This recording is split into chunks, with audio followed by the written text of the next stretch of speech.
ESPN Radio. This is the Thundering Herd Podcast. Oh, it's the Herd on ESPN Radio, wherever you may be, however you may be listening. Thanks for making us part of your day. Presented by Progressive Insurance. All of our guests via the Subway Fresh Take Hotline and simulcast on ESPNU, baby. Shane Battier later this hour. Smart, funny guy. So, you heard the news. Derrick Rose is hurt again. 6 weeks minimum. Could be worse. Good chance he may not make the playoffs. We'll sort of wait for this to develop. Everybody, obviously, let's get to the obvious stuff. Everybody feels bad. Obviously, we all feel terrible, right? Nobody roots for injuries. So I don't want anybody, Colin, you're being harsh. Of course. Everybody feels bad for Derrick Rose. I would have been off Derrick Rose after the second injury because I've never been into the Derrick Rose is a superstar leading you to titles guy. I said years ago, and I got pushback, I said he's Allen Iverson but more coachable. He's a fireworks show. It's not spectacular. You can't sustain fireworks shows. They're 20 minutes. They're spectacular. They go off, but somebody's got to clean the mess up, and they're not sustainable. He's small, fragile, limited.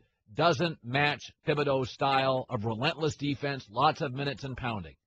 I like Jimmy Butler. To me, Jimmy Butler, really going forward, I think he's a more natural fit to be the Bulls' go-to guy. But I can remember the moment, and I always think it's funny, when LeBron lost the MVP to Derrick Rose, and somebody very close to LeBron told me at the time, LeBron's going to make Derrick Rose pay in that series. Remember what happened when Chicago met Miami? LeBron's first year in Miami in that series? Remember that, like 2010, 2011 playoffs? And LeBron couldn't guard Derrick Rose the entire night, so he started guarding him in the fourth quarter and completely shut him down. Dennis Rodman could not have shut down Isaiah Thomas or Gary Payton. LeBron shut down Derrick Rose. He shot 8 for 27, 9 for 29, 7 for 23. And at that moment, I was like, come on. 6'3", $188, dripping wet, small, fireworks show. But people voted him MVP because there's something about little guys. We relate to little guys. Fans love little guys. They sell the most shoes. They look like us physically. How many of your friends are 6'11"? Little guys, we relate to them. Plus, if you watch an NBA game, the little guy against all those giants, it's fun. You root for the little guy. It's fun to root for Spud Webb and, the John Walls. They stand out in a sea of trees. They're the little guy. We can all relate to that. That's why they always sell more shoes. Shaq doesn't sell any shoes. Yao Ming doesn't sell any shoes. Little guys sell shoes. Derrick sells shoes. But go look at the history of the NBA, of all the prodigious, profound little guys who score. Iverson, no titles. Marbury, Francis, D. Rose, Darren Williams, Nash, Chris Paul, John Stockton. Yes, Isaiah Thomas played for the best coach and the best roster in the league and won some titles. But he was an 18-point-a-game guy. He wasn't a 27-point-a-game guy. And that team was so big physically to protect him. Yes, we feel bad for D. Rose. He's a good dude. But Steph Curry's a better scorer, more consistent, better shooter. He's going to need help. I don't think Golden State has the bigs. And I look at Derrick Rose, and I've always sort of seen him as a fireworks show. Spectacular, amazing, wow. But I'll tell you another thing about Derrick Rose that it always cracks me up. I think it's capitalism is king in this country, but we don't like anybody to get too much power, right? We don't feel comfortable. We love to build up stars, and we love to tear them down. Every year, LeBron's in this league, he's the MVP. Come on. Every year Michael Jordan was in the league, he was the most feared, the most opposed, the most dynamic. You can give it to Karl Malone. LeBron's the MVP every year in this league. I hear all the James Harden. LeBron is making deals off the court and on the court. When Steve Jobs was in technology with Apple before he passed away, it didn't matter if Apple had a down year or Apple had bad earnings. It didn't matter.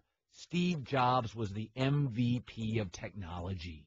He was the most feared, the most discussed, the most talked about, the most innovative, the most opposed, the most constructed against, the most constructed for. We got all caught up in the Derrick Rose stuff, the fireworks show, the little guy. We can't give it to LeBron every year. Come on. Stop it. Dude, he's making deals with Kendrick Perkins and Ray Allen and Shane Battier and calling Sean Marion on the phone. He's changing the face of the league. Ooh, James Harden. Yeah, he's finally playing defense. Ooh, Derrick Rose. Ooh, all these other guys, Karl Malone. MJ was the MVP every stinking year he was in his prime in this league. Steve Jobs was with technology. In Hollywood, it's probably Harvey Weinstein. Miramax, the Weinstein Company, everybody in Hollywood. What's Harvey on? What's he producing? What script does he like? James Cameron has that power. There's just certain people, it's just the way it works, but we don't like anybody to have too much power. And I understand that. That's a very good thing. Our democracy, we like you to have power, and we kind of celebrate it, but whoa, we like you to lose once in a while. We like everybody else to have a little bit. Totally get it. We're pro-capitalism as long as you don't get too much, as long as you're humbled occasionally. And I feel really bad for Derrick Rose, but I never bought into it. I thought it was a charade to name him MVP. Oh, but he had a different season. That year he was better. LeBron James is working the phones, not just working the floor. He's working the front office. He's working the phones. He's working the league. He's working the CBA. He's reshaping the entire league annually, as Michael Jordan was.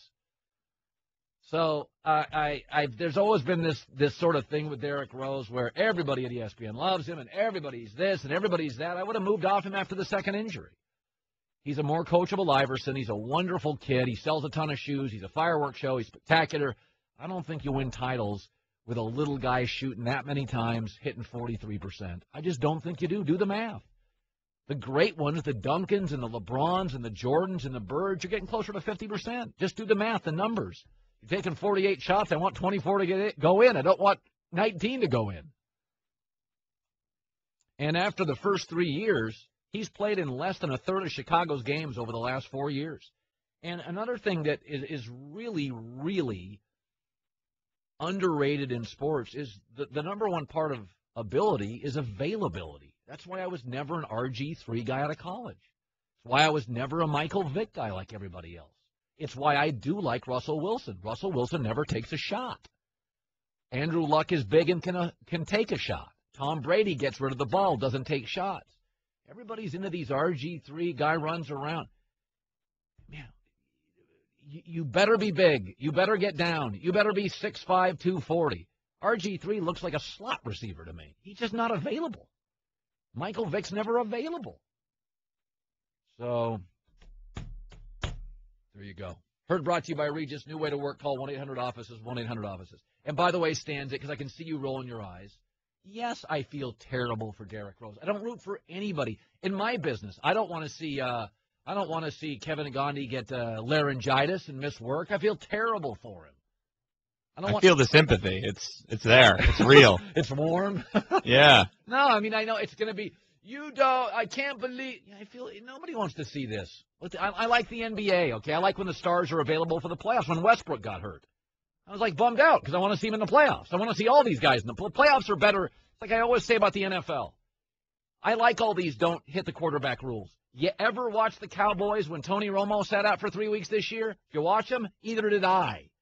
You know what I mean? Yeah, I want Aaron Rodgers to be healthy. I want Luck to be healthy and Romo and Brady. Do you watch that Matt Castle year? Neither did I. So I don't like stars going down. Shane Battier this hour, Nick Friedell, who does a great job reporting for ESPNChicago.com. Hunting down Bill Simmons. By the way, let me just throw this out there. I know everybody in Chicago is going crazy. The season's over, but they're still the second-best team in the East. I mean, look at the lineup. Look at the roster. It's all sorts of talented guys. This idea that, without Derrick Rose, you can't win any games. Okay, tomorrow, Washington plays Chicago without Rose. I'll take Chicago. Toronto, Chicago. Chicago. Miami, Chicago. Brooklyn, Chicago. Atlanta, Chicago. The only one I don't like him against is Cleveland, and I said that yesterday before the Derrick Rose injury. They're still the second-best team in the East by a mile. Look at the roster. And I like Jimmy Butler. I think Jimmy Butler can be I really do. I think Jimmy Butler fits as a star better than Derrick Rose. Jimmy Butler plays real defense. He can rebound. He can score. I don't think he's that great a scorer. Tibbs' team is not built to have a 28-point-a-game guy. It's not. I think in a weird way, this team will play more like Tibbs wants him to play. But I don't buy this whole thing. Rose is out there done. Sorry. Look at that roster. It's deep. You got Gasol, Butler, Noah, and I haven't followed McDermott a ton, but he's playing. He'll get better as the season goes. I don't know. I don't think it's the end of anything. I think you move on. It's not like losing LeBron in Cleveland where you won't get a free agent there. People like Chicago. They want to go to Chicago. They want to play in Chicago. Want more of the Herd? The Thundering Herd Podcast. By the way, I am going to strongly support guys at the top of the hour. I've got a guy take, and I think it's one of the strengths of many weaknesses. I occasionally bash dudes. There's one thing guys do really well, and it's an admirable trait. And if women want to be great in business, you're going to have to play by guys' rules because they overwhelmingly run the banks and the financing and the credit departments to get businesses going. It's a quality guys do very well. It may not speak well of us, but we do it very well. And I'm hearing a lot of whining from the other side, and it needs to be addressed. So starting March 10th, we're late February. This is a very interesting time of the year. In the sports business, a lot of people don't like this time of the year. I actually think starting in about a week, it gets really, really compelling. So today's February 25th. Starting March 10th, I'm going to run down the stuff that starts, and I'm going to play a little game here to rank it. Starting March 10th, NFL free agency begins. March 15th, 16th, it's Selection Sunday, Bracket Monday, which is a lot of fun. March 19th, March Madness begins. Baseball opens April 6th. The Masters, April 9 through 12. NFL Draft, April 29 for 3 days. Then we go into May. It's the Mayweather-Pacquiao fight and the Kentucky Derby on May 2nd. Oh, by the way, I forgot, NBA playoffs, April 18th. So there are 9 events that we're going to have starting March 10th that I think are really impactful events. NFL free agency, the Bracket Monday, March Madness, baseball opens, NBA playoffs, Masters, NFL Draft, Derby, and Pacquiao fight. Now, for the show, here's the order they go in. Based on, this is for the audience. This isn't my personal thing. My personal thing is Mayweather-Pacquiao's number 1, NFL Draft 2, NBA playoffs 3. That's my top 3. And then I think Bracket Monday, March Madness, jumbled in there, NFL free agency. NFL free agency depends a lot on where Darrelle Revis goes and Ndamukong Suh. I mean, if Ndamukong Suh goes to the Seahawks, that's a big story. If Darrelle Revis left the Patriots, that's a big story. NFL free agency is largely dependent on what happens to the 2 or 3 guys. If Des Bryant left, he won't, but if he did, that's a huge story. And then at the bottom, for my interest, I would say, Masters, baseball opens, Derby. I'll watch the Derby, but it's not transcendent. Now, as far as my show, what matters for my show? Well, you come into consideration. Length comes into consideration. What's a more drivable topic? What's more polarizing? NBA playoffs are number 1. LeBron, you'll be rooting against him. Half the country roots for him. The West is absolutely loaded. We've got big markets. We got Chicago, and we've got Los Angeles Clippers will be a big player in this. Dallas will be a big player. So NBA playoffs 1. NFL draft has become remarkably popular, and I got to be honest, 3 days before it and 4 days after, it kind of endures. There's a length to it that it hangs around for a while. Then I'll go into March Madness, the entire event. Personally, Bracket Monday is such a fun show for me. I love bracket. I think between like 6 o'clock Sunday night and 6 p.m. Monday night is about as much fun as sports get. It's the architecture of sports. We all have our pools. I argue with Doug Gottlieb on the phone. It's good for me. Then I would say NFL free agency, Mayweather-Pacquiao, baseball, Masters, Derby. Derby and baseball, Masters. Again, if Tiger's playing, Masters is bigger. He's not. There are people now that think he's going to retire. Not a few. There are more than a few people inside golf think Tiger's going to retire. I don't, but there's a lot of people out there that think he's got $350 million in the bank. He's done with it. He's fallen apart physically. Upstairs, he's not there. He's just done with it. Wants more time with his kids. So there you go. My personal interest, Mayweather, Pacquiao, NBA playoffs, though. It's 8 weeks. It's crucial markets, blah, blah, blah. But I think this time of the year is pretty interesting. Pretty interesting time. Stanzik, you have any opinions there? Yeah, you're the only person that calls it Bracket Monday. Everyone else, Selection Sunday. Like, Sunday is the day. But I'm not on the air Sunday. I'm just letting you know. So it's Selection Sunday, which bleeds into your Bracket Monday. Yes. And I think it's a blast. Is it not one of the... Oh, it's fantastic, yeah. It's like a lot of guys have fantasy football. They get together in a hotel or a house, and they put together their teams. There's something about the architecture of sports. Guys like to build stuff, Legos, log cabins as kids. Guys become, guys like architecture. There is something about building your bracket. I find, I already know you're going to put Kentucky all the way. It doesn't even matter. You're taking them. It's official. I think one other team can beat them. Actually, I think Duke can beat them in the tournament. I think they could lose a game down the stretch, like in their tournament. In the SEC tournament, otherwise always known as the Kentucky Invitational, and they could lose a game in that tournament. I'll tell you, though, they've gotten over the last few weeks better offensively. Like, Kentucky was very good defensively. They're length, they're rebounding. Stein's not much of an offensive player. He's okay. He's not going to be a great offensive player. But defensively, they were amazing. Offensively now, whatever Calipari's done, he's put in new sets. They're doing new stuff now. They're getting better looks for the right people. Rick, you're in the herd on ESPN Radio. Rick, go ahead. Yeah, thank you, Colin. Look, I understand your excitement about the fight because the fight is dead. But why are you pumping this Pacquiao-Mayweather fight when, A, it's 4 years too late, B, the fans again are going to be gouged to heavens about this, and C, don't you feel that Mayweather has dodged Pacquiao for 4 years, now he's past his prime, and in the meantime, Manny is in financial difficulty. This fight is now all of a sudden put together.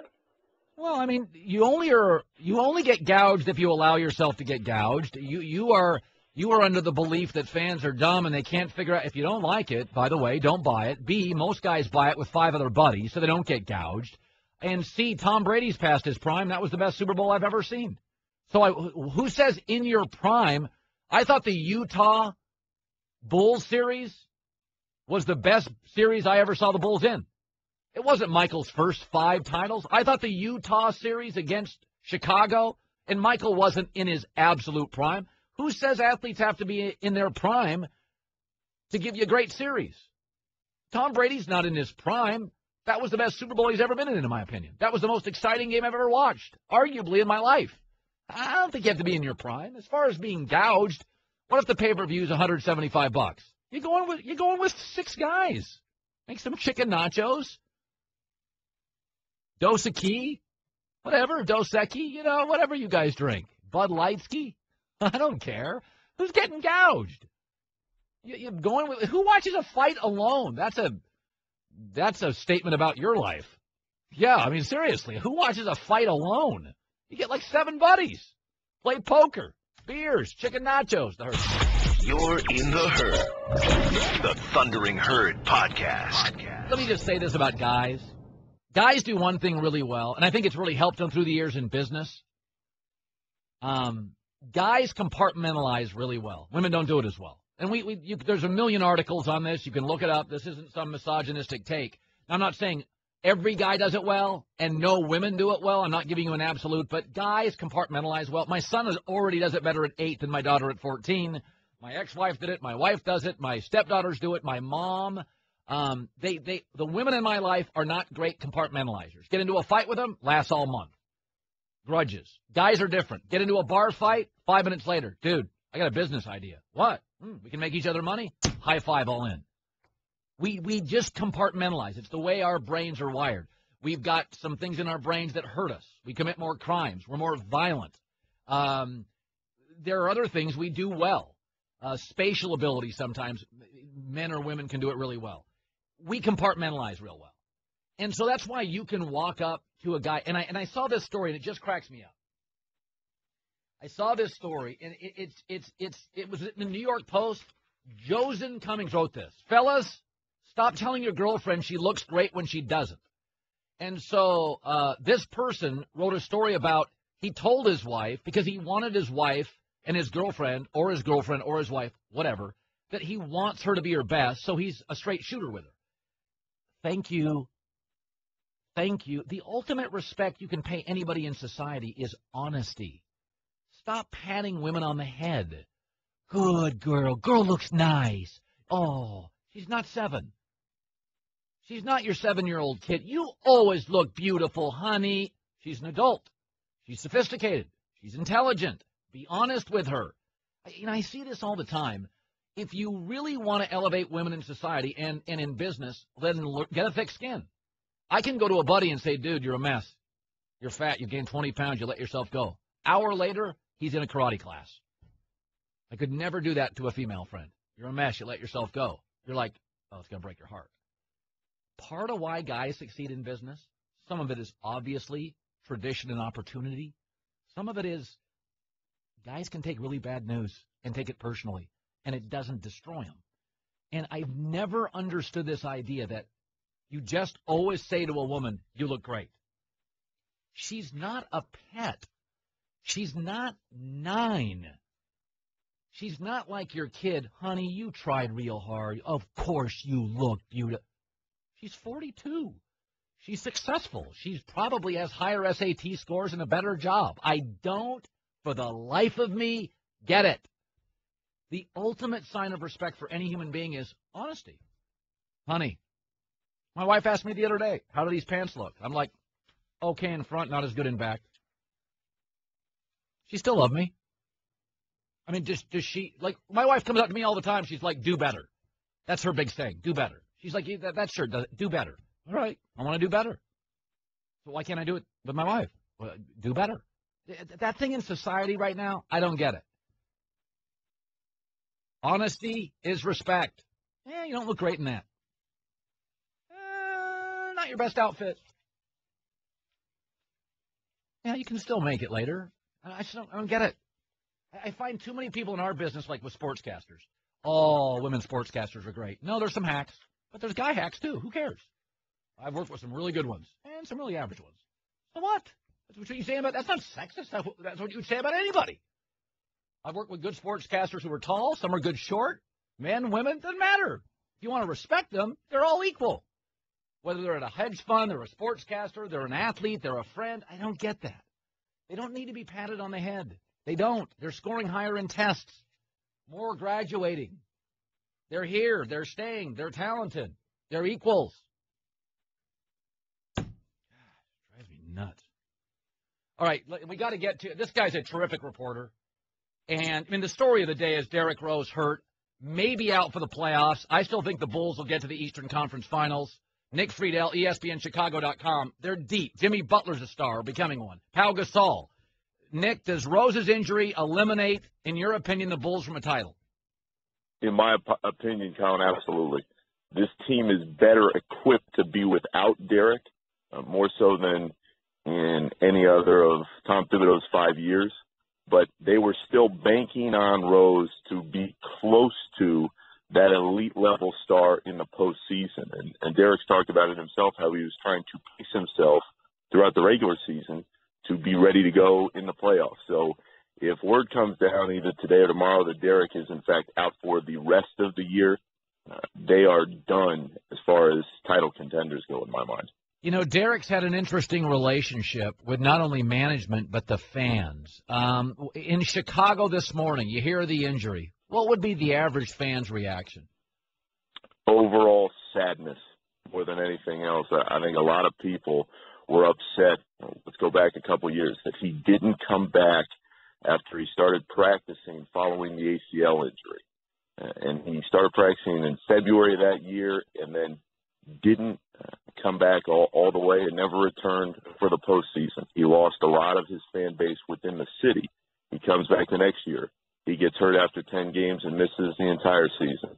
This year, there was always cautious optimism around Derrick, but the only way he was going to win back the fans that he had lost by making the decisions that he made was to get the Bulls to the playoffs and win a title. And now that that's out the window, I think a lot of fans have come to the reality that Derrick's never going to be that superstar consistently night after night after night. And, Colin, we saw it this year. A lot of times Derrick would just play up, play down, but you weren't sure what you were going to see night to night. And that was the biggest difference compared to where he was before that first ACL injury. You knew every night you came to see him, he was going to be able to do something special. And that was not the case this year, even before this latest setback. ESPNChicago.com's Nick Friedell, always connected, joining us in the herd. So the Chicago Bulls, they have so much talent. Why can't Jimmy Butler be the next Derrick Rose? I would argue he fits Tibbs' sort of mantra of defense, toughness. Why can't Jimmy Butler be that guy going forward? I just don't see him as that superstar guy who can put the entire team on his back offensively, Colin. And maybe he turns into that over the next couple of years. But the leap he's already taken this season, not to mention the fact that Tibbs trusts him to guard the opponent's best perimeter player night to night, has been huge. So I think that is a real tough ask for Jimmy to turn into that kind of guy. Now, do I think that they could still win a series or two in the postseason? Absolutely. But again, if Derrick is out, that's it for this group, because mentally, that's the other part of this. I don't think they can handle for the third year in a row the setback that comes when you're losing a player of that caliber. I mean, let's face it, they were built to win this year. The championship window is only open for a couple seasons. You lose Rose, even if it was a diminished version of what he used to be, I think that's curtains for this group. Any Thibodeau fault for Rose's injury, playing him too many minutes? That's always been sort of the elephant in the room, that his style, grind guys. Is he going to take any hit for this? I really don't think so. I think at least right now, the organization is looking at this as just bad luck after what's happened. And it's clear that Derrick's body just can't withstand the grind of an 82-game season, because we also have to remember this, Colin. Derrick and Joakim Noah were on a minutes restriction up until a few weeks ago. I mean, the front office flat told Tom Thibodeau before the season, do not play this guy more than 30 or 32 minutes. The broader issue when you take a step back from this is, if the Bulls don't, in fact, make a big push in the Eastern Conference playoffs, the widespread belief around the league is that Tibbs and the Bulls will decide to part ways at the end of the year. Now, whether that means the Bulls work out a trade to allow him out of that contract, we'll see. But this was a marriage that was headed to divorce already. And with Derrick's latest setback, I think that may just push this process and make it move even faster. The O is connected. Nick Friedell, ESPNChicago.com. Rough day in Chicago, bud. Thanks so much. All right, you got it, Colin. Geico presents Strange Savings Stories. Astronomers detected an interstellar transmission. It stated, Geico, 15 minutes could save you 15% or more. The implications were staggering. Was the cosmos telling us we could all save hundreds on car insurance with Geico? Or did their radar merely pick up a signal from the nearby Rufus and Clyde's morning show? We may never know. Geico. 15 minutes could save you 15% or more on car insurance. All right, welcome back. So I got to tell you this story. This is I do have children. Stanzik does not, so he doesn't understand what I'm about to talk about. He'll try to butt in. But so in Tennessee, like you always see this in every town or every state. There's like a powerhouse team, right? Like the powerhouse football program or the powerhouse, where I live, there's this powerhouse like hockey program, and there's always a great basketball school, whatever. And so in Tennessee, they have this girls basketball program called Blackman. It's a national, it's like really, really nationally rated. Nobody wants to play them. They crush everybody.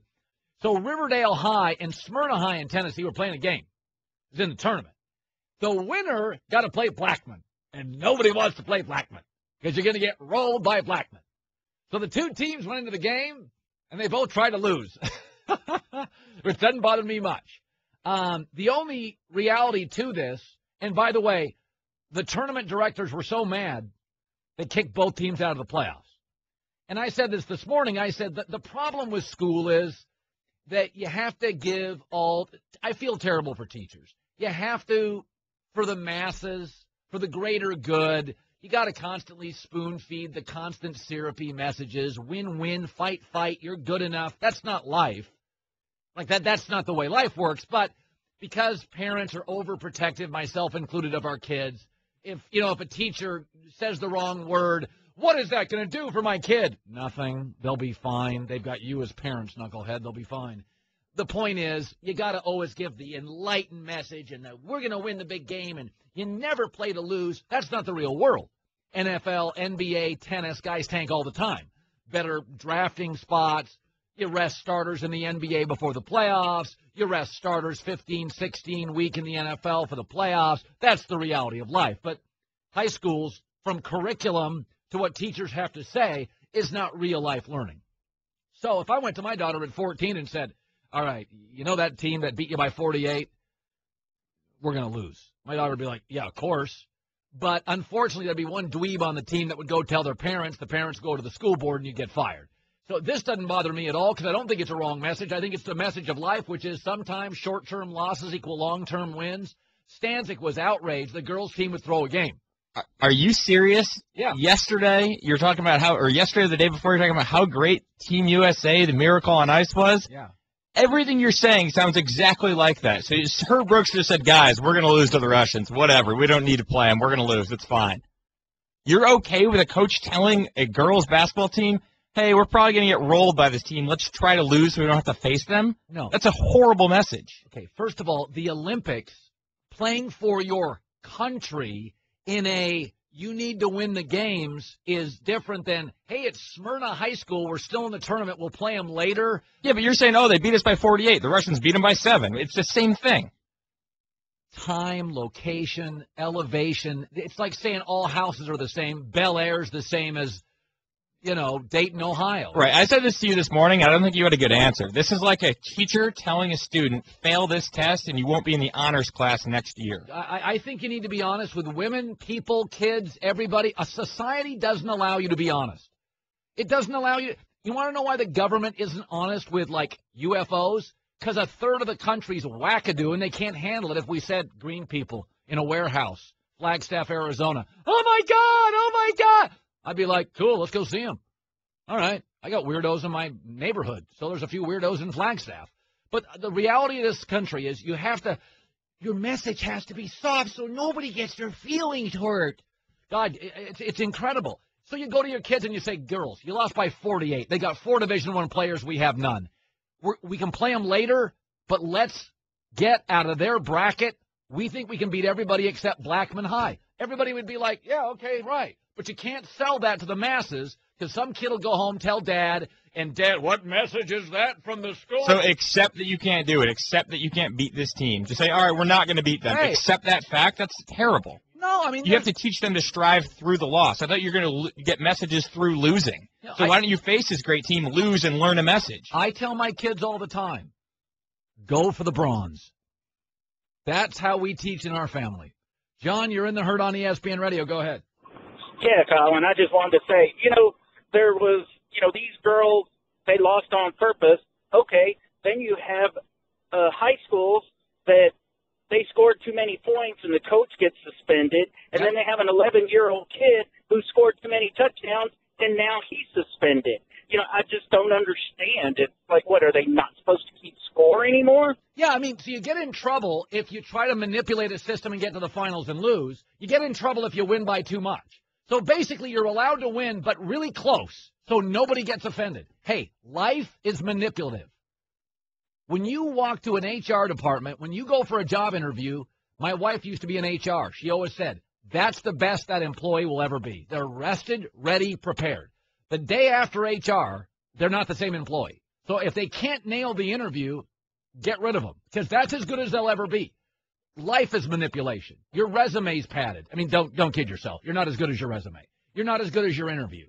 On the first date, you're telling her what a winner you are. Oh, give me a break. You're a $30,000 millionaire. I mean, every guy is elevating. Everybody's selling. Every message you watch on TV is selling something. They're selling something, a lifestyle, a car, a pack of gum. So why don't you teach kids that at 18? Well, what's wrong with it? Happens in pro sports. It happens in life. Are you going to, if I'm Apple or Microsoft and somebody else has a product, I'm going to delay the opening of my product because our rival has a product coming out. That's business. We don't want to open our product. You go to Hollywood with movies. We're not going to open this weekend. We're going to open that weekend. We're going to manipulate the Oscar process. We don't want to open the same week as that movie. That's the game of life. It's all manipulation. You're manipulating the market, people, your boss, corporations. So lose. Smyrna High School, go lose. We'll face Blackman in round 4 and have a chance to beat them. Ah. Alex, you're in the herd. Go ahead. Colin, come on, man. I love you, but what's going on here with the telling high school kids or youth kids to give up and not fight, battle, scratch, claw, whatever you got to do to win a game? That's a real message to people. It's a real message, and most things in life don't have a bow on them. When my 14-year-old daughter asks about God, I'm like, I'm not so sure. That's a real message because I don't know and you don't know.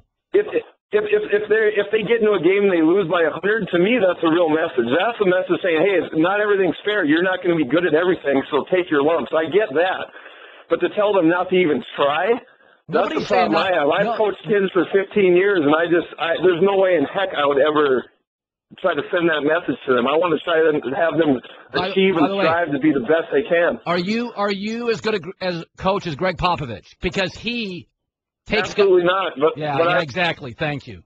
Because Greg Popovich, by the way, coaches professional athletes. He doesn't coach 16-year-old girls. It's completely different. Oh, God, poor kids. They'll never. Your kids are smarter than you think. My daughter at 14 is a mile or two smarter than I am. Greg Popovich, by the way, sits stars, basically saying, who gives a rip about this game? Whoa, what a he doesn't sit him in the playoffs.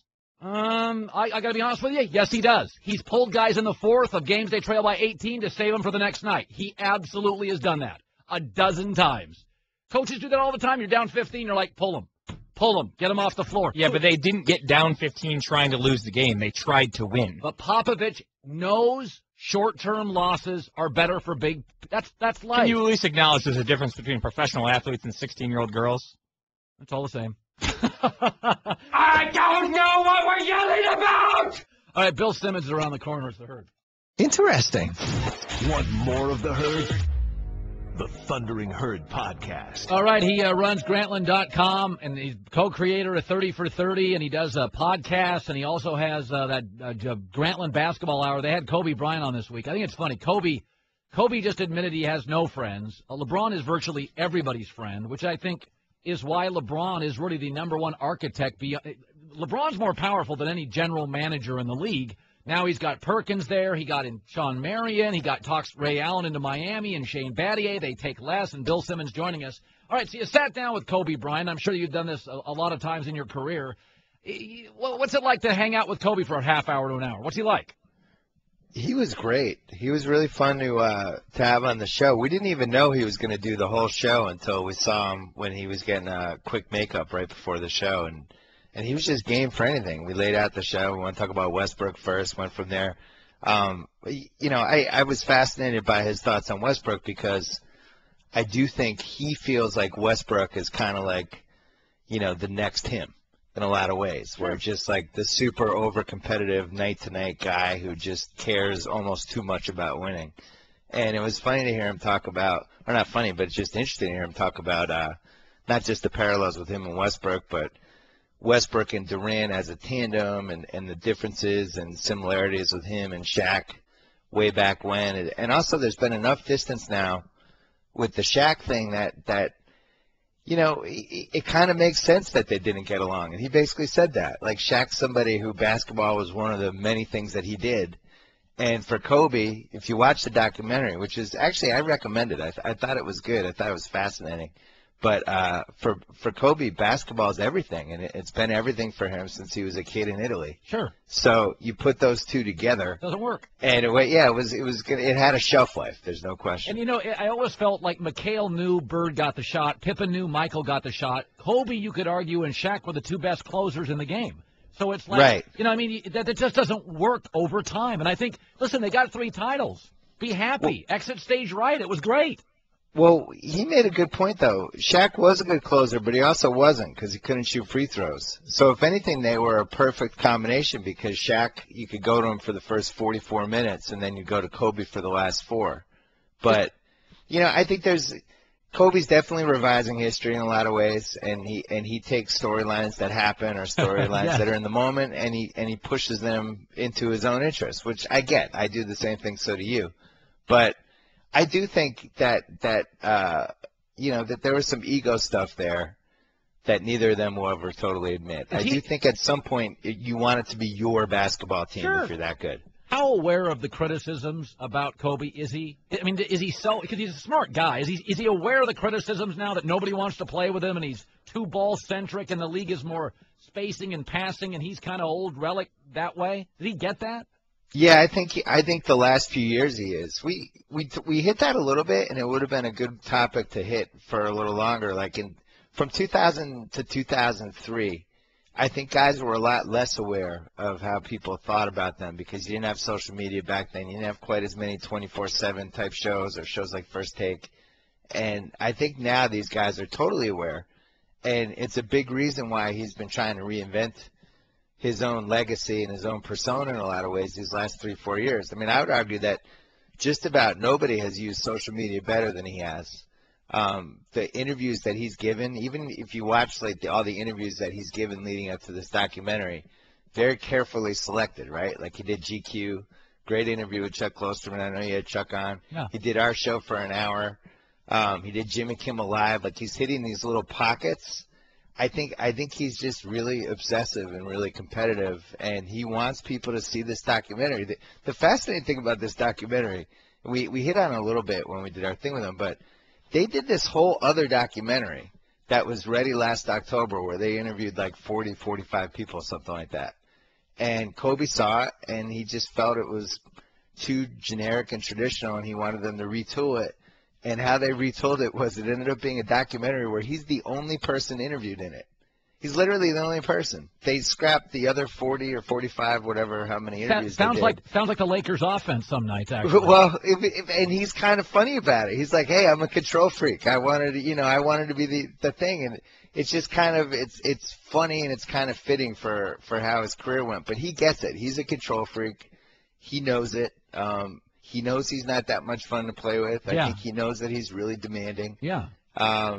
I've come around to him on some degree. I was definitely way against him last decade. I'm surprised he wanted to talk to you because you've been really tough. I loved him forever. In the last year, he wears me out. But you've been tough forever on him. Yeah. Well, the last few years he called me after I did this column about Bill Russell, and we just had this basketball talk for probably like 40 minutes off the record. And he was way savvier and smarter about basketball than I was prepared for, and I couldn't believe how much thought he had put into everything. Well, I think he's a bright guy. I think he's definitely super bright. Yeah, I think he's totally aware of how people perceive him. I think he's tried to change that in a lot of subtle ways. The one thing I forgot to ask him and I forgot to go into that we ran out of time basically was just about he measures himself by titles.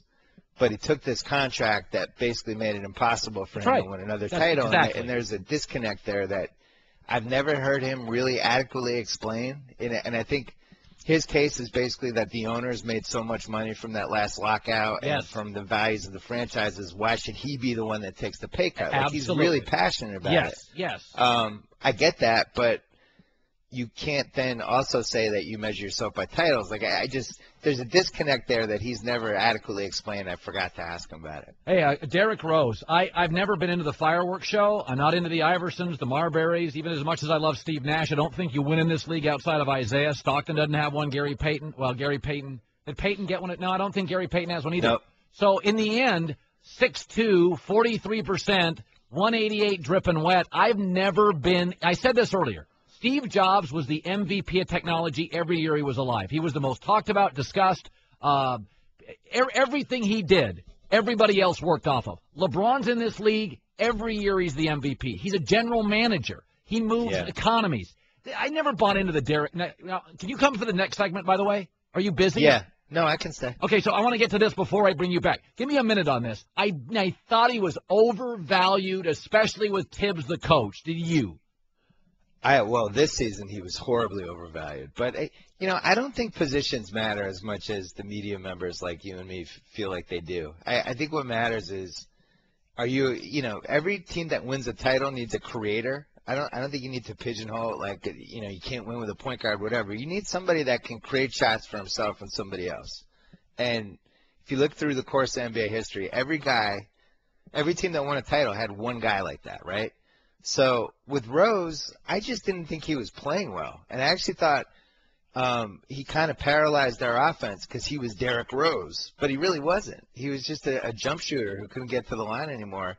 I heard Stephen A. say that, he thought their championship hopes were over. I completely disagree. I think this team without Derrick Rose will be a lot better than people expect. That's exactly. I agree with you. I think they're going to get – by the way, Gary Payton won a title in Miami. I just got – Right, he was like the 7th guy. Yeah, Frank Isolas texted me during the show. He gets bored at work. So here's the thing, though, with the Bulls that people forget. If Noah comes back healthy, and Noah's the key guy in that team, they're loaded. And that Noah and Gasol together, and then Taj coming off the bench, they're 2 big man spots. They'll always have somebody who's really good out there, and I think those 2 big man spots are the reason why you have to take them seriously. I think that's why they're a bad matchup with Cleveland.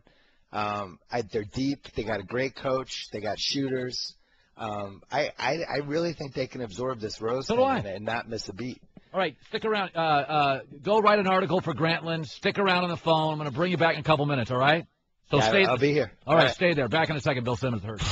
You're in The Herd, the Thundering Herd podcast. All right, Bill Simmons. Is he there, guys? Can I talk to Bill again? Grantland.com. There you go. 30 for 30 co-creator, big shot, does a bunch of good stuff, and he's joining me. He stays for a second segment. So my audience has turned on me this morning, Bill, because I said there was a high school girls game in Tennessee, and there was a powerhouse team, and neither of the teams wanted to play the powerhouse team yet. So they both tried to tank last night. And I said, why aren't we more honest with human beings, including our kids, that just say, listen, you're not going to beat that team now. Let's try to manipulate the bracket. And everybody said I'm a loser. I'm a terrible parent. My daughter the other week asked me about God, and I said, I don't have the answers. I'm not sure he or she exists. How honest are you with your kids, Bill? Oh, that's a great question. Jeez. I think about this a lot. My daughter plays club soccer, and she's pretty good, and her team's been doing well, and it's always like you're always trying to guess how realistic you should be and things like that. I play that game, yep. I think the one thing you can never do is tell your kids to lose. I don't see the upside. I think you can never make them feel like there's a team that they can't beat out there, or there's some obstacle that can't be climbed. I just don't like that. I thought the Tennessee thing was awful. All right. Yeah, sorry. Don't be sorry. My staff totally agrees with me. I said, I know that you can't do it in high school. You get fired. I mean, I understand the location of the real estate here. You can't do it in high school. I guess my problem is I find our society, from politicians to schools, academics, nobody can just be honest with anybody. Like there was a story in the New York Post or somewhere, like if a woman comes up and says, hey, Bill, how do I look in this dress? You and I are going out. Why can't you say, it's not your best dress? What would you tell your wife if she said that to you? Ask that. I've learned not to even answer that question. Wow. There's no way to win. It's like I can't win. If I say I don't like it, you're going to be mad for 2 hours. So I just stay out. You just don't even answer it. You walk away and do another column? What do you do if she asks? I just walk away. But it's funny. Like we're in the same spot in certain ways, right? Where people get mad. People have opinions on our opinions, right? Or anyone's opinions. Anyone who has any kind of a forum, and it's almost like, like I feel like with the Bulls, I really feel like they're going to be better off without Derrick Rose. Like, all due respect to him, I hope he comes back. I'd love to see him be 100%. But I watch basketball. Every night. He paralyzes that team. Yeah. He's a jump shooter, doesn't get to the line anymore. And now they're going to be able to pound the ball down low, and the ball's going to move around, and they're going to be better off. Yes, I'm not hating on Derrick Rose. I'm just telling you what I'm watching. It's my opinion. If you want to have an opinion on that opinion, that's fine. But I watch basketball. That's just what I think. I always felt he was the icing. I thought Joakim Noah was the cake, and I think Jimmy Butler works well as the next guy to step in. I said this earlier too. I don't like this whole thing about Karl Malone wins the MVP, Derrick Rose wins the MVP. To me, LeBron, in a macro sense, is the MVP every year in this league. Look at what he's done with this roster. He couldn't win that first year in Miami. There were just too many people rooting against that team, and I think, he wasn't himself that year. His stats were basically what they were, but he was playing with, so much anger and so much pain and so much hurt because America had basically turned on him. Right. I thought Rose actually was the MVP that year. I thought he meant the most to his team. LeBron could have disappeared for a couple games and Miami could have absorbed it, but that whole Bulls team, everything revolved around everything Derrick was doing. So this year you'd give it to James Harden or Curry? No, I think it's too early, but I do think the history of the MVP says that you have to be a pretty high seed to win. I mean, Kobe didn't win in 2006, which was one of the biggest jokes of all time. Say what you want about Kobe, but he was amazing that season. He had no teammates whatsoever, and he averaged 35 a game. I think he took 24, 25 shots a game, but he made almost 50% of them.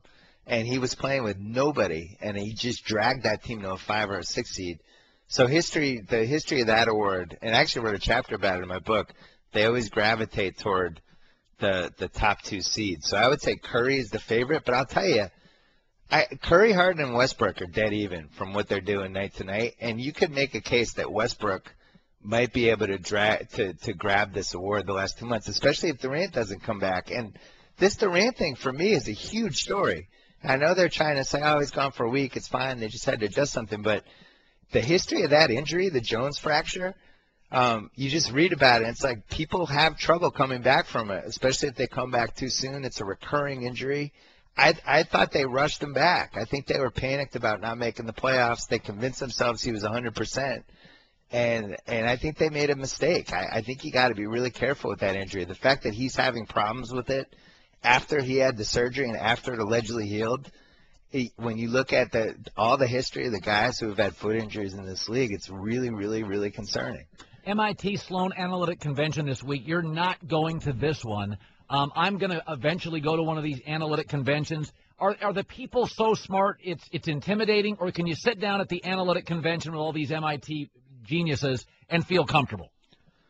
No, I mean, it's 2,000 people. It's 2,000 really smart people. I was going to Sloan when it was kind of on the rise, so I feel like now it's kind of made it. And it's like going to Comic-Con now. It's over. Yeah, it's kind of too cool now or something. Okay. But we had a great piece yesterday by Kirk Goldsberry about that they're trying to figure out better ways to measure defense. In the NBA with real statistical models and different things. The sports view cameras really help. But the cool thing about the advanced metrics revolution is that it's not ending. Well, that's right. It hasn't it's not like it peaked 3-4 years ago. It's like every year they're adding new stuff, and the stuff that's happening in hockey is really interesting.